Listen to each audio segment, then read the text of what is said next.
Churidar top தான் வந்து தைக்கிறோம். அளவு வந்து பார்த்தீங்கன்னா லைனிங் கிளாத்லேயே வந்து எல்லாரும் எடுத்து கட் பண்ணி வச்சாச்சு. ஆம்கோல், இடுப்புடைய சென்டர், இது ஓப்பன் பகுதி, நெக்கு, ஆம்கோல். நம்ம வந்து லைனிங்ல தான் எல்லாரும் கரெக்டாக எடுத்துக்கிறோம். நார்மல் துணியில் வந்து எந்த ஒரு கட்டியும் போடலை, பீஸ் மட்டும் கரெக்டாக கட் பண்ணி எடுத்துருக்கோம். இப்போ நெக் அட்டாச் பண்ணிடலாம்.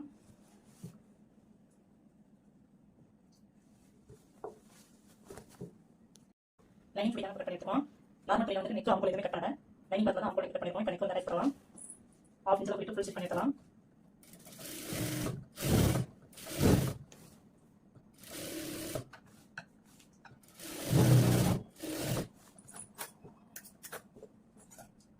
கட் பண்ணிடலாம்.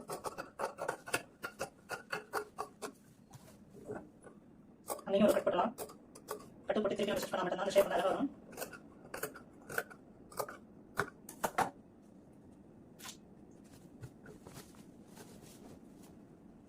போடலாம். லைனிங் துணி வெளியே தெரியாத அளவுக்கு அழகாக அடிச்சுடுங்க.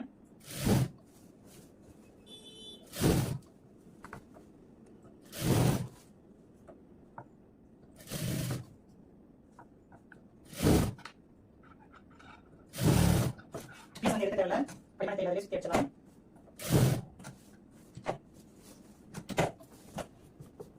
சுருக்கலாம் பண்ணி நீட்டாக வச்சுருங்க.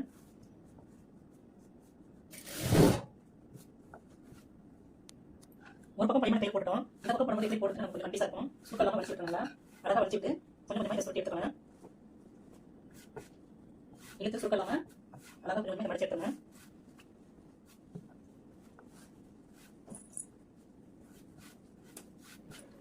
சுருக்கலாம மடிச்சு எடுத்து இந்த சைட்லேருந்து கீழ் பக்கத்துல இருந்து படிமான போடுங்க. கீழே எடுத்து இப்போ சுருக்கலாம இந்த பக்கம் மடிச்சு வச்சு அழகாக நீட்டாக வச்சு சுருக்கலாம நல்லா எடுத்துங்க.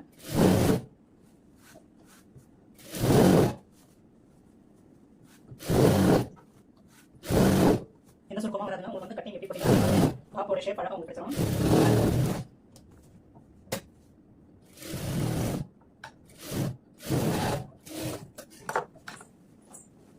அழகாக படிமான தையல் போட்டாச்சு.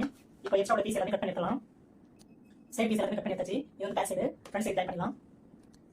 இன்னைக்கு சின்னதாக ஒரு டிசைன் ஒரு எப்படி தையல் ஓட்டணும், அதே மாதிரி தையல் ஓட்டி அங்கே ஒரு கட்டு போட்டு கட்டு வந்து நல்லா கட்டு போட்டு திரும்ப நம்ம ஷேப் பண்ண அழகாக கிடைக்கும். திருப்பி செட் பண்ணிடலாம். திரும்ப முன்னாடி லைனிங் பீஸ் வந்து கீழே வந்து போட்டு இந்த டிசைனோட ஷேப் எடுக்கும்போது வந்து ஒரு ஊசி எடுக்கணும். ஊசியை வந்து பொறுமையாக கொஞ்சம் கொஞ்சமாக தேவையில் எடுத்து ஷேப் நல்லா பூரா அழகாக எடுத்துக்கோங்க. நேரம் அந்த படிமான தையல் போட்டுக்கலாம்.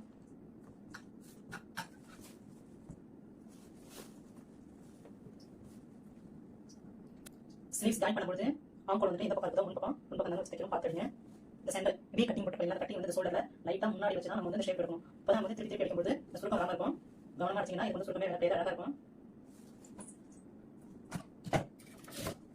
ஃபர்ஸ்ட் உள்ள வச்சுங்க, இங்கே அடிக்கக்கூடாது. இந்த சோல்டர் வந்து இப்போ வந்து பேக் சைடு வந்து திருப்பி விட்டுங்க, முன் சைடு வேணாம்.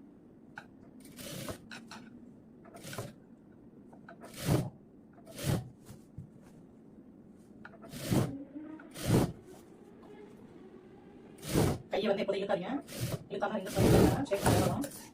தப்பிச்சு போடலாம். இப்போதே ஆம்கோல் இருந்து வந்து இடுப்பு சைடு வந்து சென்டர் இடுப்பு வந்து கொஞ்சம் உள்ள வாங்கி அந்த மாதிரி தையல் ஓட்டணும். அப்போ தான் வந்து நம்ம டாப் போடும்போது வந்து சுருக்கம் ரிங்கல்ஸ் இல்லாமல் நம்ம வந்து ஷேப் வந்து அழகாக இருக்கும். அங்கே பின் போட்டுக்கோங்க. பின் போட்டு இந்த மாதிரி மார்க் பண்ணிக்கோங்க. ஸ்லீவ்ஸ் அளவு எவ்வளோ தேவையான அளவு அவ்வளோ ஸ்டிச் பண்ணிக்கோங்க.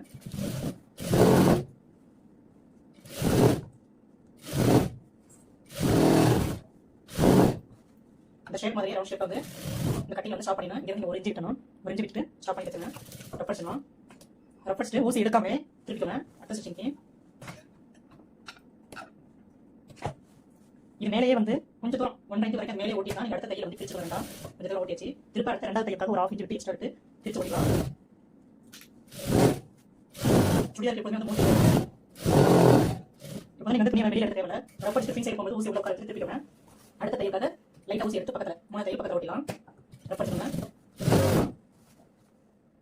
3வது தையல் பக்கத்தில் வரும்போதும் கிட்டாவது உடனே தையோட ஜாயின் பண்ணிக்கணும். பிரிஞ்சு வந்துச்சுன்னா இந்த ஷேப் வந்து கட் ஆகுது. 3வது தையல் மேலே பண்ணி படிச்சுக்கோங்க. இடுப்பில் சென்டர் இந்த பக்கம் அடிக்கும்போது இந்த சைடு வந்து அந்த சென்டருக்கு நேரம் எவ்வளோ அடிச்சு பண்ணி நடந்துக்கோங்க. டேப்பில் வந்துட்டு சேம் அந்த அளவுக்கு வந்துட்டு நீங்கள் மாறாமல் தையல் ஓட்டலாம். ஒரு மார்க்கப் பண்ணிக்கோங்க. உங்களுக்கு வந்து பெருசு சின்னமாக வராது, ஷேப் வந்து ஒரே மாதிரி வரும். அந்த சைடு எப்படி அடிச்சோமோ ஊசி வந்து உள்ள உட்கார விட்டு திருப்பி தான் தையல் ஓட்டணும்.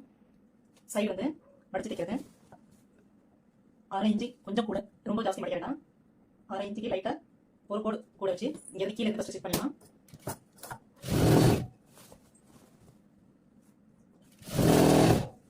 வந்து அந்த சுருக்கம் இல்லாமல் லைட் வச்சு அழகாடிங்க. இந்த லாஸ்ட் ஸ்டிச்சிங் வந்து ரெண்டா பிரிக்கும்போது லைட்டாக இதில் ஒரு கட்டு போடுங்க. கட்டு போட்டிங்கன்னா ஓவர் போகிறது சுருக்கம் வர அழகாக இருக்கும். இந்த இடம் பார்த்தீங்கன்னா லைட்டாக சுருக்கம் வர மாதிரி இருக்கும். சுருக்கத்தை இருக்காதீங்க.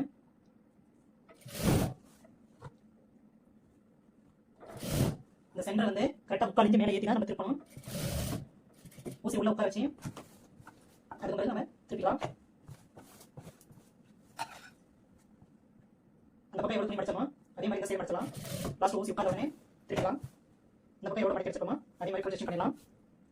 நம்ம சைடு மடிக்க வைக்கும்போது பார்த்தீங்கன்னா மேலே வந்து சுருக்கம் வரும். அதனால அடி துணி இந்த கையில் அடி துணி இழுத்துட்டு இந்த கையை வந்து வச்சுன்னா ஒரு நேரம் இருக்கும்.